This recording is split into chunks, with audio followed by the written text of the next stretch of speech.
Item ಯಾವುದೇ ಇರಲಿ try ಮಾಡಿ ಆಚಿ ಚಿಕನ್ ಮಸಾಲಾ. ಅಮೆರಿಕ ಇರಾನ್ ಮಾತುಕತೆ ಫೈಲ್ ಆಗೋ ಮುನ್ನವೇ ಇಸ್ರೇಲ್ ರಣಾರ್ಭಟ. ಕಳೆದ 24 ಗಂಟೆಗಳಲ್ಲಿ ಹಿಜ್ಬುಲ್ಲಾ ಉಗ್ರರ 200 ನೆಲೆಗಳ ಮೇಲೆ ದಾಳಿ ಮಾಡಿದೆ. ಅಮೆರಿಕ ಇರಾನ್ ಮಾತುಕತೆ ಫೈಲ್ ಆಗೋ ಮುನ್ನವೇ ಇಸ್ರೇಲ್ ರಣಾರ್ಭಟ ತೋರಿತು. ಕಳೆದ 24 ಗಂಟೆಗಳಲ್ಲಿ ಹಿಜ್ಬುಲ್ಲಾ ಉಗ್ರರ 200 ನೆಲೆಗಳ ಮೇಲೆ ದಾಳಿಯನ್ನ ಮಾಡಿತ್ತು. ಇಸ್ರೇಲ್ ಡಿಫೆನ್ಸ್ ಫೋರ್ಸ್ನಿಂದ ದಾಳಿ ಬಗ್ಗೆ ಅಧಿಕೃತ ಮಾಹಿತಿ ಈಗ ಬಹಿರಂಗ ಆಗಿದೆ.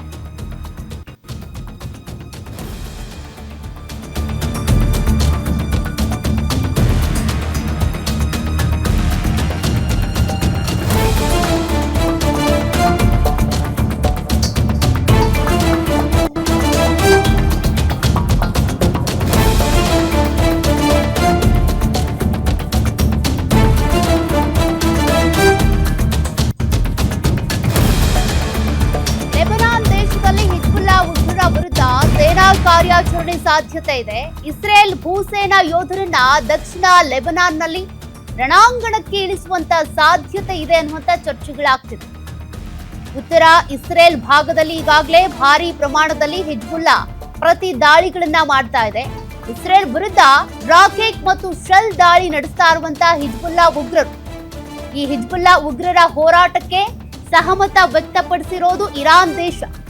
ಇಸ್ರೇಲ್ ದಾಳಿಗೆ ಲೆಬನಾನ್ನಲ್ಲಿ ಈವರೆಗೆ 5 ದುರ್ಮರಣ ಆಗಿದೆ. ಮಾತುಕತೆ ಫೇಲ್ ಆಗೋದಕ್ಕೂ ಮುಂಚೆನೆ ಇಸ್ರೇಲ್ ದಾಳಿಗಳನ್ನ ಮಾಡಿತ್ತು. ಅದರಿಂದಾಗಿ ಎಷ್ಟು ಜನ ಗಾಯಗೊಂಡಿದ್ರು, ಎಷ್ಟು ಜನ ಸಾವನ್ನಪ್ಪಿದ್ರು ಅದ್ರ ಬಗ್ಗೆ ಕೂಡ ಇರಾನ್ ಹೇಳಿಕೊಂಡಿತ್ತು, ಬೇಸರ ಹೊರ ಹಾಕಿತ್ತು.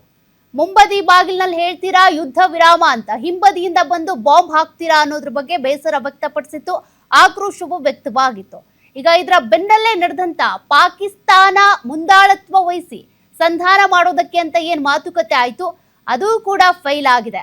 ಹಾಗಾದ್ರೆ ಈ ಮಾತುಕತೆ ಫೈಲ್ ಆಗೋದಕ್ಕೆ ಕಾರಣ ಏನು ಅದನ್ನೇ ನಾವು ಗಮನಿಸೋದಾದ್ರೆ, ಇರಾನ್ ಅಮೆರಿಕ ಸಂಧಾನಕ್ಕೆ ಪರಮಾಣು ತಡೆ ಇದೆ.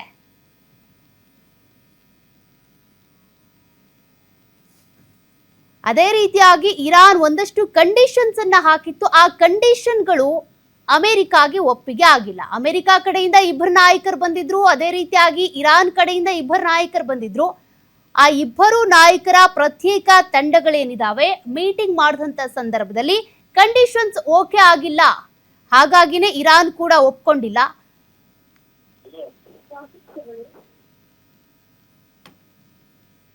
ಮತ್ತಷ್ಟು ಮಾಹಿತಿ ಕೊಡ್ತಾರೆ ನಮ್ಮ ಡಿಜಿಟಲ್ ಎಡಿಟರ್ ದಿಲೀಪ್. ಈ ಒಂದು ಮಾತುಕತೆ ಏನಿದೆ ವಿಫಲ ಆಗೋದಕ್ಕೆ ಕಾರಣ ಏನು, ವಿಫಲ ಆಗಿರೋದ್ರಿಂದ ಏನೆಲ್ಲ ಪರಿಣಾಮಗಳಾಗುತ್ತೆ, ಜೊತೆಗೆ ಇಸ್ರೇಲ್ ಈ ಮಾತುಕತೆ ಶುರುವಾಗುವ ಮುನ್ನವೇ ದಾಳಿಗಳನ್ನ ಮಾಡಿತ್ತು, ರಣಾರ್ಭಟ ತೋರಿತ್ತು, ಇದರಿಂದ ಕೂಡ ಪರಿಣಾಮ ಬೀರ್ತಾ ಅಂತ. ಒಂದು ಸೌಖ್ಯ ಏನಂದ್ರೆ, ಇಸ್ರೇಲ್ಗೆ ಇದ್ದಂತ ಅಮೆರಿಕ ಹಾಕಿದಂತ ಮೊದಲ ಷರತ್ತು ಏನಂದ್ರೆ, ಇವು ಯಾವುದಕ್ಕೂ ಪರಮಾಣು ಅಸ್ತ್ರಗಳನ್ನ ಹೊಂದಬಾರದು ಅಂತ. ಅದು ಕೇವಲ ಪರಮಾಣು ಅಸ್ತ್ರಗಳನ್ನು ಮಾತ್ರ ಅಲ್ಲ, ಅಣು ಸಂಸ್ಕರಣೆಯನ್ನು ಕೂಡ ಮಾಡಬಾರದು. ಇಂಧನ ಒಂದು ತಯಾರಿಕೆಗೆ ಏನೊಂದು ನೀವು ಅಣು ಸಂಸ್ಕರಣೆ ಮಾಡ್ತಿದೀವಿ ಅಂತ ಹೇಳ್ಕೊತಿದ್ದೀರಾ, ಅದನ್ನು ಕೂಡ ಮಾಡಬಾರದು ಅನ್ನೋದು ಅಮೆರಿಕದ ಪ್ರಬಲ ಆಗ್ರಹ ಆಗಿತ್ತು. ಈ ಆಗ್ರಹಕ್ಕೆ ಇರಾನ್ ಯಾವುದೇ ಕಾರಣಕ್ಕೂ ಮಣಿಯಲ್ಲ ಅಂತ ಹೇಳಿದ ಹಿನ್ನೆಲೆಯಲ್ಲಿ ಸಂಧಾನ ಮೊದಲ ಒಂದು ಹಂತದಲ್ಲೇ ವಿಫಲ ಆಗಿದೆ.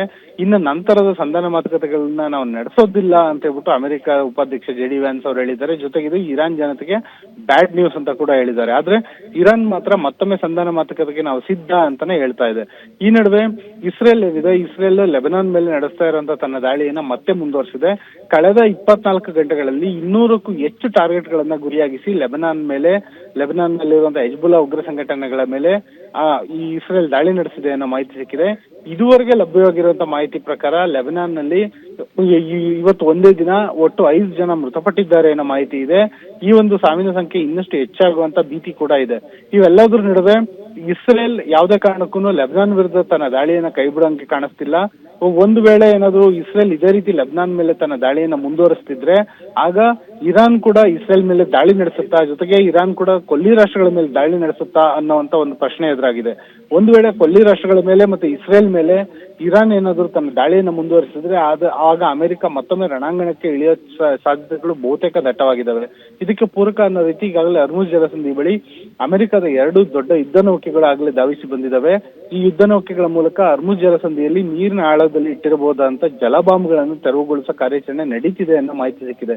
ಒಂದ್ ವೇಳೆ ಈ ಜಲಬಾಂಬ್ಗಳ ತೆರವು ಕಾರ್ಯಾಚರಣೆ ಕಂಪ್ಲೀಟ್ ಆದ್ರೆ ಆ ನಂತರದಲ್ಲಿ ಹರ್ಮುಜ್ ಜಲಸಂಧಿಯಲ್ಲಿ ಹಡಗುಗಳ ಸಂಚಾರ ಸುಗಮವಾಗಿ ಸಾಗುತ್ತೆ. ಜೊತೆಯಲ್ಲೇನೆ ಇರಾನ್ ಮೇಲೆ ದಾಳಿಗೂ ಏನಾದ್ರೂ ಅಮೆರಿಕ ಮುಂದಾದ್ರೆ ಈ ಯುದ್ಧ ಇನ್ನಷ್ಟು ಭೀಕರ ಸ್ವರೂಪಕ್ಕೆ ತಿರುಗುವಂತ ಸಾಧ್ಯತೆಗಳು ದಟ್ಟವಾಗಿದೆ. ಸೌಖ್ಯ ದಿಲೀಪ್, ಇಲ್ಲಿ ಇರಾನ್ ಚಿಕ್ಕ ಚಿಕ್ಕ ಬೋಟುಗಳ ಮೂಲಕ ಕೆಲವೊಂದಷ್ಟು ಈ ಮೈನ್ಸ್ ಅಥವಾ ವಾಟರ್ ಮೈನ್ಸ್ ಅಂತ ಏನ್ ಕರೀತಾರೆ ಅವುಗಳನ್ನ ಇಲ್ಲಿ ಅಳವಡಿಸಿದೆ ಹಾರ್ಮುಜ್ ಜಲಸಂಧಿಯಲ್ಲಿ.